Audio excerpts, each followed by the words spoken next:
We're going to do a story time about bad bosses because of a comment that's left, and I'm going to talk fast because we got a lot to say. So it's my second nursing job. I'm coming in there and I'm there for a couple of months and things aren't really working well. People are complaining, people are leaving. We have agency nurses out the wazoo. And so I go to my boss with a list, a piece of paper of like a list of all the things that maybe like up for an admission that could be improved upon, because we had an admit discharge nurse, and what would be a better, some better options, because I'm not going to just come to complain, I'm going to bring solutions. I also wanted to talk to her about like holiday schedules and all these things. And so I sit down and I have this conversation with her and I'm telling her all those things, and she goes, can I see that piece of paper? And I said, yes. And she takes the piece of paper and she just says, I'm just going to set this right here. We have to be adults about things, and sometimes we have to come to work when we don't want to come to work, and we have to, we have to take care of patients, we have to do all this stuff, and maybe we need to spend some more time learning how to do things before we want to say that it's not working and whatever. And basically, long story short, she told me I was childish and that my ideas weren't appreciated. And it was kind of the first time that I had been disrespected like that. I mean, I had plenty of jobs before that, not necessarily nursing, but other jobs, but it was the first time somebody treated me in that manner. And I kind of walked away from the situation like, well, if you don't care, I'm not going to care.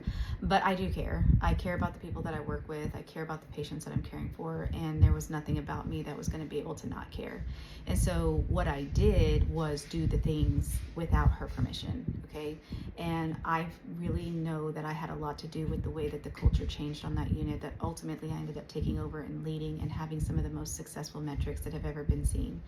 And so, in fact, when I left, they pulled in the old person, the person that had been training to kind of take over for me, and said, what is it that she did that made her have all of these metrics, which was crazy in itself. But shortly after I had done all those things, my boss, the same lady, came to me and said that I exhibited leadership qualities and that would I be a charge nurse. And I was still fairly new there, and remember, I didn't like her. So I said no. And the next day that I came in for my shift, I was charging with no training. So I said, okay, well, if they're gonna make me do this anyway, I'm gonna go ask for some outrageous amount of money. So I went and told her I wanted $3 more an hour. She says, okay, let me see what I can do about that. So she calls me in there about a week later and says, yeah, I can totally do it. Has me sign the charge nurse paperwork. And as I'm walking out, she hands me an envelope and she says, this doesn't matter anymore because you just signed these papers, but I'm just going to give it to you anyway. And it was a market adjustment, and I had already gotten a raise and she hadn't told me. And so I only made 75 cents to charge for that charge nurse position. And she knew exactly what she had done.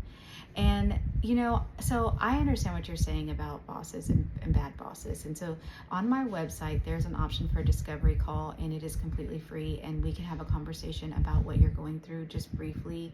And I can give you some tips and tricks on how to make your life better, because not everything is about your boss, and you can change things on your own with the people that work alongside you to make your life better.